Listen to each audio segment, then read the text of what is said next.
My care home is closing down all of their care homes here in the UK. Is this the end of the road for me? After being under visa sponsorship for almost 5 years. Gosh, I don't even know how to feel. I will tell you guys their name later so that you can compare other care homes that are open.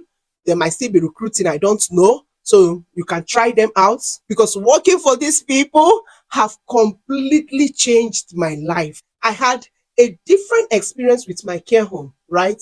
I'm not going to say that everyone that have worked with them had the same experience. I have friends that left when they came, it didn't work for them, but it worked for me. The first thing I'm going to say here now is, let me start by giving you the foundation on how my journey with these people started. And when I came into the UK, I came as a dependent on my husband's visa. All right. Now, as an internationally trained nurse, I needed to write my CBT, IELTS, and OSCE. I've done these first two, which is the IELTS and the CBT. So I needed to get a job with care home that does the OSCE and all that. Do you get? The first approach was, I was already working with them anyway, but my first approach was to go to NHS. So I did interview with the NHS that was in my city, which is Leeds in West Yorkshire. Now, back then, what they told me was that they don't do training for this new program because they were familiar with the old one. But they reassured me that if I am able to get my go get a personal tutor and do my training, that they will reimburse me. They gave me the job, right? But I wasn't really happy to go get a personal tutor. I needed to be in a group, that would take me serious and push, because they know I'm their staff and all that, and they need me on the floor. So I did another interview with a different NHS in a different city, and these people, they run the training. Okay, if you need the name of the NHS, let me know in the comment section and I'll give it to you. And I got the job. Different city. My husband wasn't that flexible to move because he was a student, and it wasn't still okay for us to live in different city. Do you get? So our last option was to go with this care home because they also offer the training.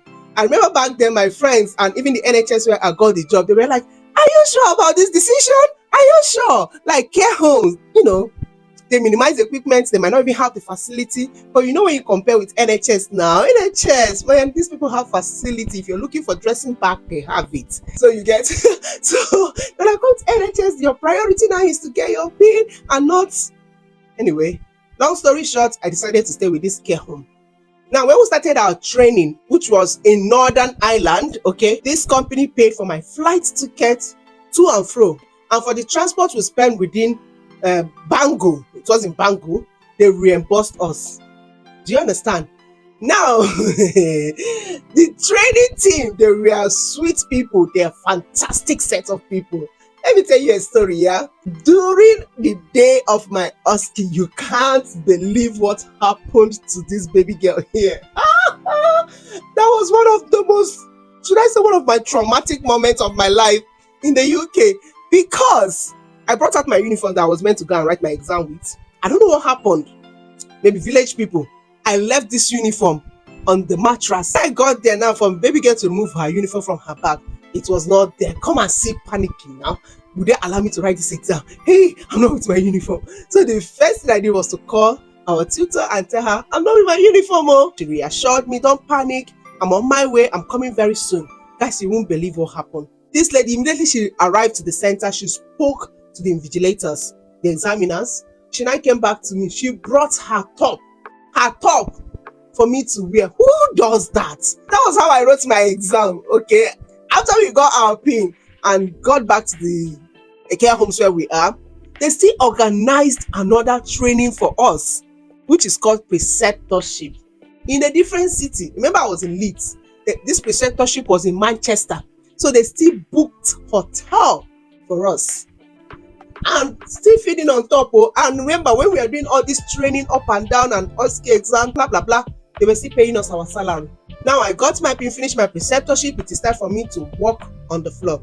I'm not even going to lie. The induction wasn't that fantastic, but because I've been in the care home, I know these residents, I know the workers and all that. Do you get? Some of my friends left and went to NHS and they were pushing me. Come, let's go to NHS. I said, after this goodness that these people have been to me, how can I just get my pin and disappear? I felt that was unfair.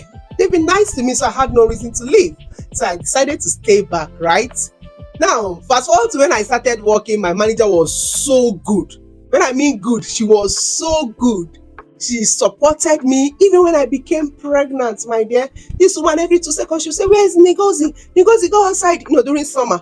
It was summer back then. "Go outside, go and get fresh air." She will bring me drinks to my unit. She will bring me food. "Are you okay? Are you this?" In fact, she adopted me as her daughter, and she was so kind to me. Now, working for this company, I have given birth twice. Remember, I've been with them for almost 5 years. Okay, in each of my maternity leave, I've taken 1 year plus.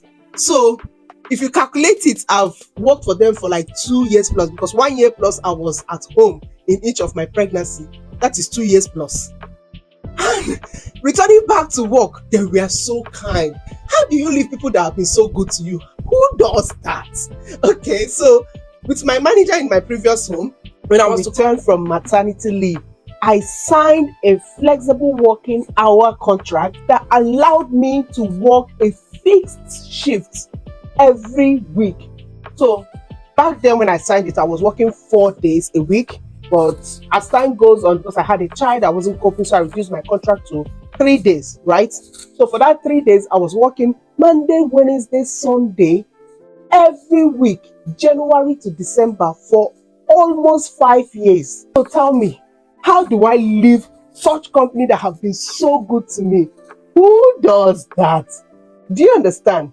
Now, even when my husband got a job in a different city and we were to move, I moved with the company because they've been so kind to me. And when I got to their different care home, it was a smooth experience as well. Now, we had cheeky colleagues, here and there, that would want to show you that they've been there for a long time, they know all the job. Every care home has such set of people, okay, so it wasn't a problem. But if you have a manager that knows how to handle such situation, you don't have anything to worry about. Because I'm not even going to lie, for these 2 care homes that I've worked for in different cities, they had a fantastic manager. So maybe the manager had something to do with my smooth experience. Who knows? Maybe if I was working in a different care home for the same company that had a terrible manager, maybe it would have been a different story. Do you understand? Because there are managers that when you work for, hey, you'll be like, it will make your life a living hell. You'll be wondering, am I working for a manager or a gossiper? You will go out with your colleagues for a fag, and they will be there gossiping with each other, gossiping about colleagues. You have preferential treatment for sets of workers that are in his team. It makes your job so horrible. Like these people, there are those that if you work on them, it's a sponsorship for. You will not drink water and drop cup. Oh.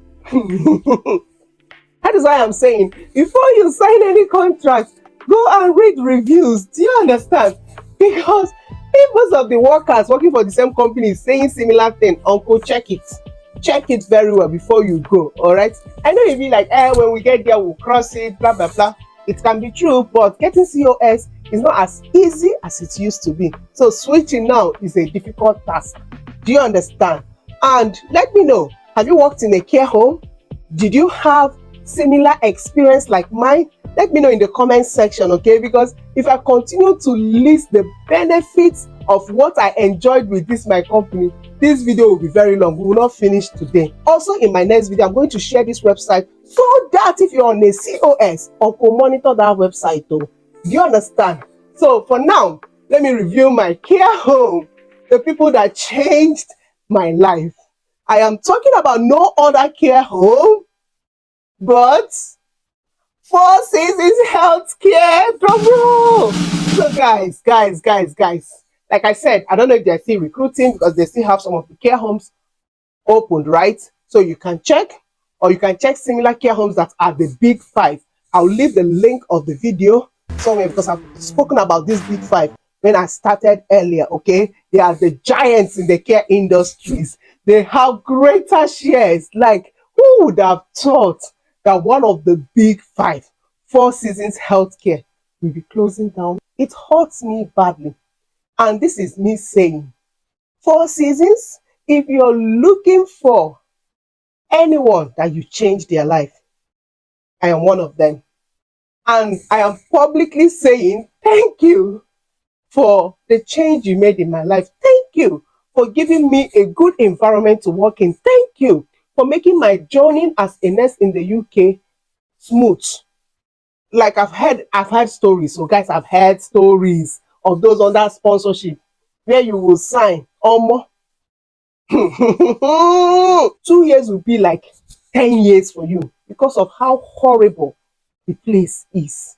So if you've never experienced what I'm saying, you will not understand why I'm making this video and giving them their accolades. In conclusion of this video, if you are looking for COS to work under visa sponsorship as a nurse or a carer in the UK, this is one of the most questions I've gotten on my IG and TikTok. Plus, NG, are they still recruiting? Do they still need workers in the UK? I would say yes, all right? But know this, it is no longer as easy as it used to be. You won't get that job that easy. Even those in the UK looking for COS and visa sponsorship, they plenty. Do you understand? For me now, when your company closes down, because there's a lot of them closing down, and most care homes are under scrutiny by the Home Office. Do you get? And if you've been following this, you see that there's a lot that got COS for people, and they are fake. Over 200 and something care homes, fake. So those people that their care home now are closing down, they also need sponsorship. They need to switch, or one is either they get a job and switch. Two, if you're close to having your indefinite leave to remain in the UK, you can as well go for it. The last option, which I don't even like to mention, but it is what it's going to be for some people, is to leave the UK, which is sad.